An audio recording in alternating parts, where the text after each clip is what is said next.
In 1931, the Statute of Westminster removes most remaining British control over Canada. Though it retains its historic ties to the British Crown, Canada is now effectively an independent country with its own foreign policy. But just 8 years on, it faces a decision it has never had to make before. Will it go to war? Canada is a vast country, but in 1939 this great landmass is home to just 11 million people, most of whom live along the border with the United States, a country 10 times Canada's size. At this time, Canadian society is dominated by two groups of people. Anglophones are the English-speaking, mostly Protestant people, who generally trace their origins to the British Isles. Most see themselves as subjects of the British Empire and will fight the enemies of the Crown. Francophones are the French-speaking, mostly Catholic people, who are concentrated in Quebec. They are what remains of a French empire in North America that once stretched to the Gulf of Mexico. Some Francophones trace their roots here as far back as the 1600s. Most have no loyalty to Europe and no interest in foreign wars. The country is also home to indigenous populations and a growing number of immigrants from the United States, East Asia, and Eastern Europe. This union of cultures is functional, but it is occasionally fraught. Non-white populations face various levels of discrimination, and not all of them can yet vote. The relationship between Anglophones and Francophones is sensitive at the best of times. Canada's newfound independence creates new opportunities, but also new uncertainty. As it drifts further from British influence, it inevitably becomes culturally and economically intertwined with the United States. Canada's complex relationship with its larger neighbor concerns those who wish to preserve the country's independence and build its own national identity. The country's industrialized and urbanized heartland is southern Ontario and Quebec. This corridor contains Canada's most important cities and its capital, Ottawa. The Prime Minister is William Lyon Mackenzie King. Born in Ontario, he is an experienced politician and negotiator. His resume includes advising the Rockefeller Foundation and other American corporations through turbulent labor issues, extending Canada's autonomy, and leading the country through the latter stages of the Great Depression. King lacks the charisma of his contemporaries, but he is a prudent administrator who understands how to get what he wants. He now inherits Canada's share of what will become a global crisis. In the late 1930s, Nazi Germany is approaching the apex of its power. On the eve of World War II, the paths of Germany and the British Empire seem destined to collide. Privately, King holds unusual spiritualist beliefs, and he fails to identify Hitler as his enemy. King briefly falls under Hitler's sway, and in 1937 visits him in Germany. The government resists efforts to increase Jewish immigration. When the motor ship St. Louis seeks to dock in Halifax with Jewish refugees from Nazi Germany, Canada refuses to allow it. King writes in his diary that Hitler will rank with Joan of Arc among the deliverers of his people. On few things has anyone ever been more wrong.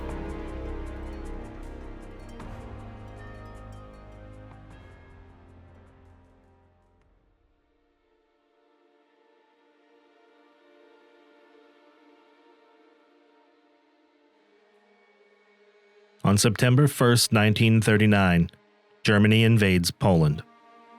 Realizing that appeasement has failed and there will be no limit to Hitler's appetite for conquest, Britain and France declare war on Germany.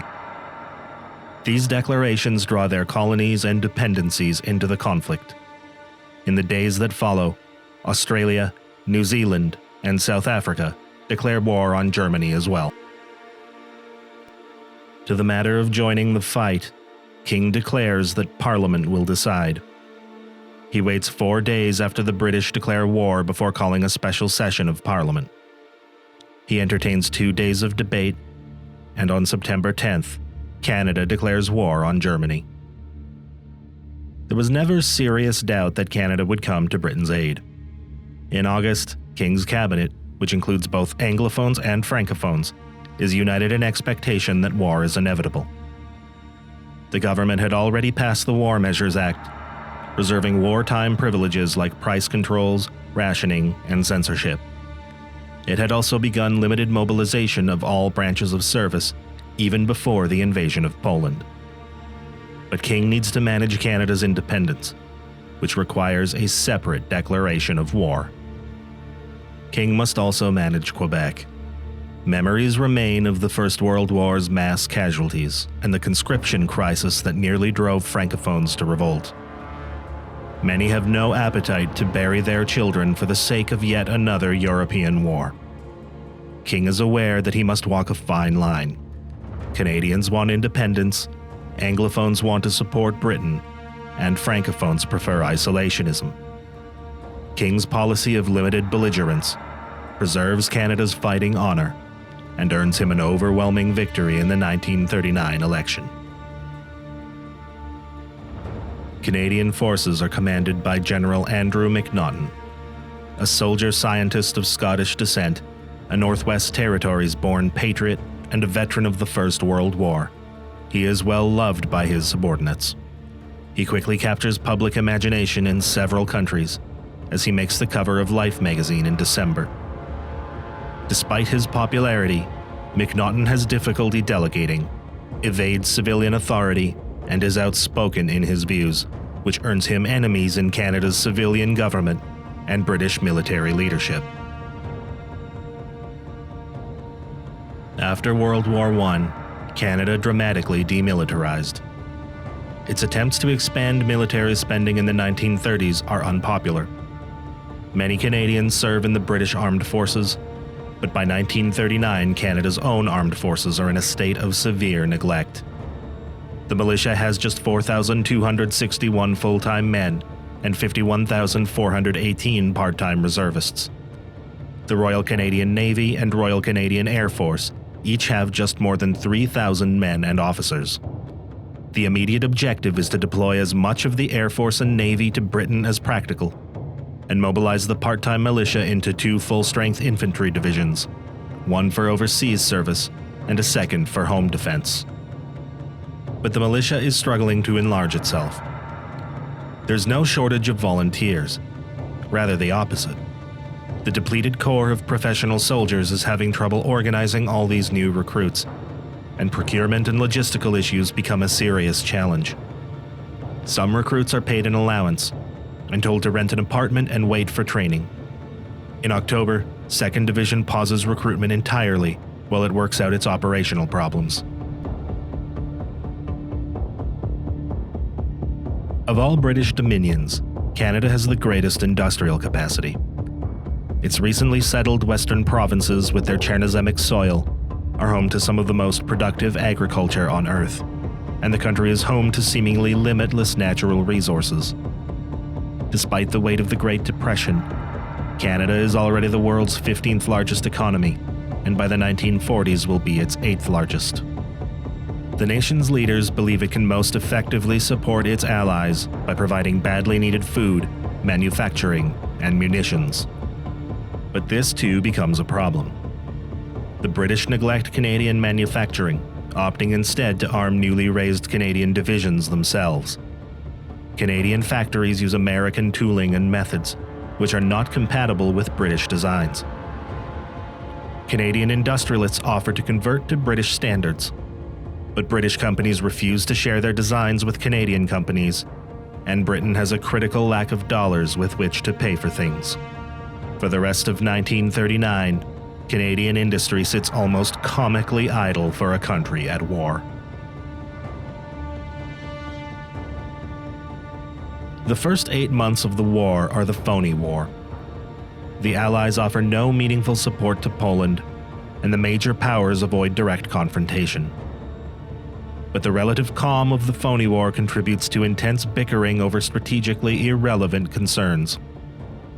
Britain asks for 6,000 technical experts. It needs medical, signal, engineering, railway, forestry, and ordnance specialists. Canada agrees to provide these units, but the request breaks down over prolonged negotiations over who should pay for what and how command is to be structured. In fact, much of Canada's early war effort is marred by budgetary disagreements, avoidance of putting Canadians under British command, and an absence of clarity around which country is responsible for what. All of this will seem trivial after what happens next.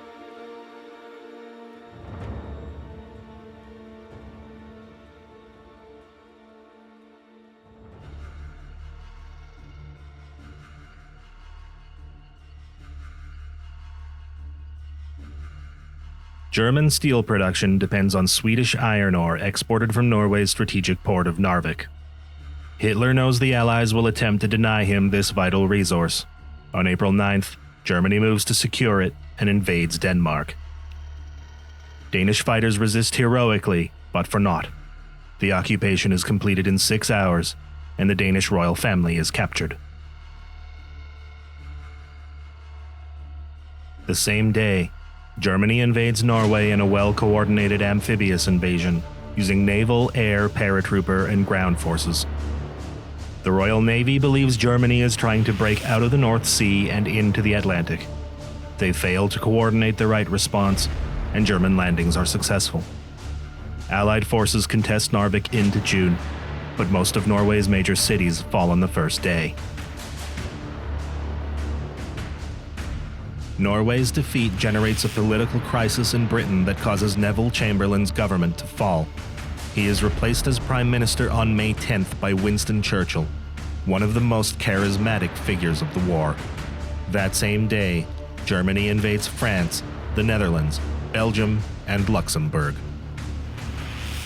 Luxembourg surrenders immediately. The Dutch army surrenders on May 14th. The German army is not invincible in 1940. Most of it has not been mechanized and still relies on horse-drawn baggage. Nor are German troops successful everywhere along the front. But the Wehrmacht is audacious and well-coordinated, with high levels of autonomy for individual field commanders. Tanks supported by airplanes launch decisive combined arms attacks deep into hostile territory, avoiding defensive strongpoints and sending Allied divisions into disarray. British media dubs it the Blitzkrieg, or Lightning War. French command has no answer to the Blitzkrieg. They fall into traps and fail to respond effectively to German troop movements. Almost immediately, French armies begin to collapse. On May 15th, a despondent French Prime Minister Paul Reynaud phones Churchill and announces France's defeat. The next day, Churchill flies to Paris to try to salvage the situation. He asks General Gamelin to deploy France's strategic reserves for a counterattack. There are no reserves. In the north, things are not better for Belgian and British armies. Bach's Army Group E and Rundstedt's Army Group A smash through Holland and Belgium. They reach the outlet of the River Somme on the French coast by the 20th of May. The British Expeditionary Force, the Belgian Army, and 3 French armies are cut off. Breakout attempts fail, and now 400,000 Allied soldiers are surrounded with their backs to the sea, and they are about to be destroyed. Ships from the Royal Navy and destroyers from the Royal Canadian Navy begin collecting at Dover to evacuate survivors. Hundreds of small merchant craft from the British coast are pressed into action. British, French, and Belgian armies fight critical delaying actions, and the German attack halts to rest and resupply the front. This is one of Hitler's biggest mistakes of the war. Despite this reprieve, the German Luftwaffe strafes the trapped men continuously, and they suffer terribly under its harassment. Many of the Luftwaffe's major operations are not even contested by the Royal Air Force. On the 26th of May, Churchill gives the order to evacuate from Dunkirk. But the port has been badly damaged. Only the East Mole remains in usable condition. The mole is a 1.6-kilometer long causeway that extends out to sea, but it is not designed for use as a pier, and evacuations from the beach, which rely on small craft, are taking too long. Commander James Campbell Clouston is a Royal Navy officer from Montreal. On May 27th, he arrives at Dunkirk to help organize the withdrawal and learns that the previous day just a few thousand men had been evacuated. The men at Dunkirk are exhausted and defeated. That evening, the St. Cyril and the Queen of the Channel embark hundreds of men from the mole successfully, and it is determined that the mole shall become the main loading zone for Allied troops. Clouston organizes and regulates the flow of men over the mole and onto ships. For several days, he suffers darkness, wind, seawater, shelling, and dive bombing. On May 28th, the Belgian army surrenders, leaving a massive gap in the line. On the 1st of June, Clouston returns to Dover to report to Vice Admiral Bertram Ramsay. While returning to Dunkirk, his motorboat is strafed and sunk by a U-87 Stuka. When another vessel offers to aid him, he orders it to continue to Dunkirk instead.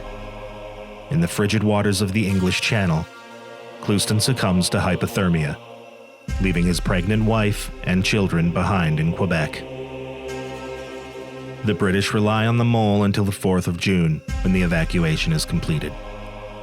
340,000 Allied soldiers are saved at Dunkirk. Most of them are saved by Commander Clouston and his team on the mole between May 28th and June 1st. Churchill calls Dunkirk a miracle. Captain William Tennant, writing of the evacuation, notes that no one is more deserving of praise than Commander Clouston. The commander posthumously receives a mention in dispatches for his efforts.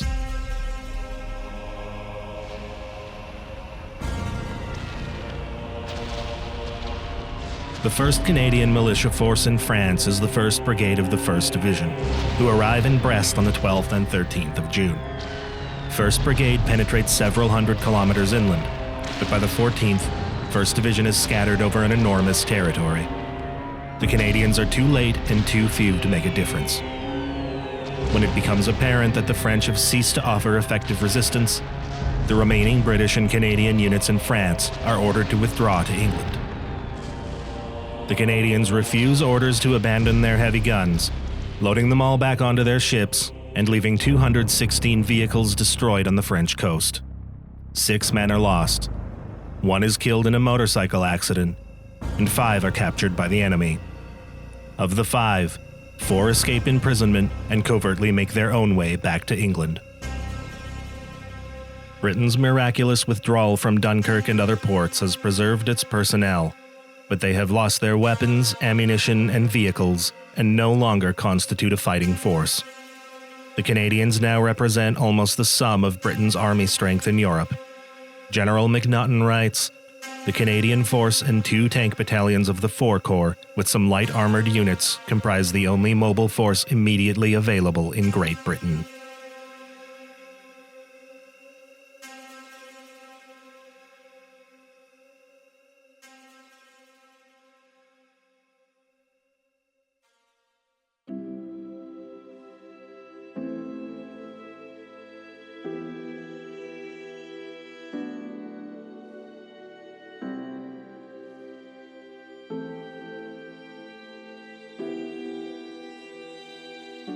The fall of Western Europe sends a shockwave through the world. Germany occupies France's north and sets up the Vichy government in the south. French collaborators who govern southern France and her colonies.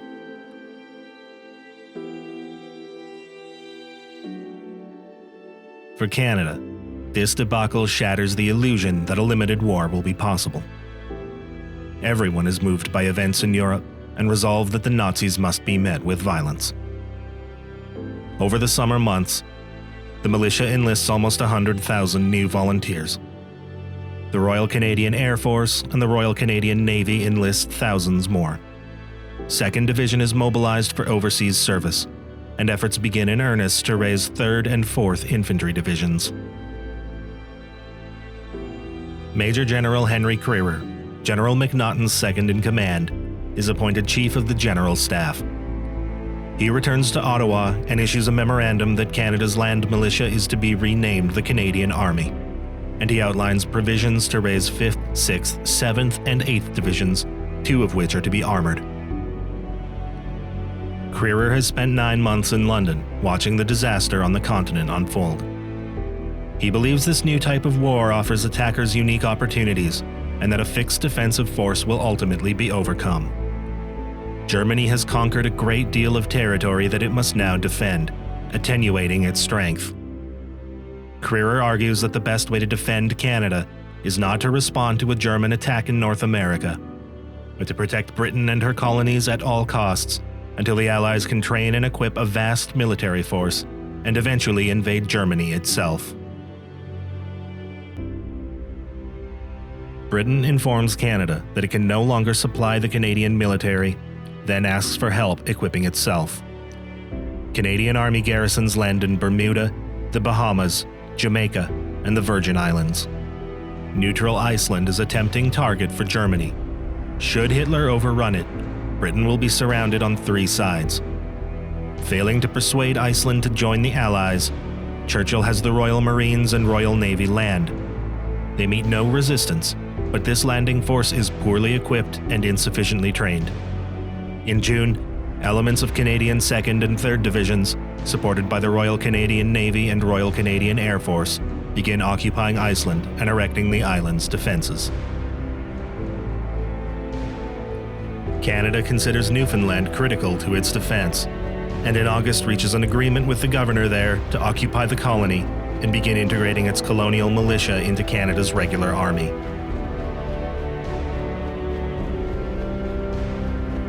In Operation Fish, most of Britain's gold reserves and securities are covertly moved from London to Ottawa and Montreal. It is the largest wealth transfer in history, as the modern equivalent of hundreds of billions of dollars is moved to Canada on ships traversing Atlantic waters infested by German U-boats. Incredibly, none of this wealth is lost. The Bank of Canada is now home to the 2nd greatest concentration of gold in the world. If France can fall, Britain can fall too, and if it does, Canada must use the wealth of the Empire and continue the fight against the Nazis. This is the Canada at War channel.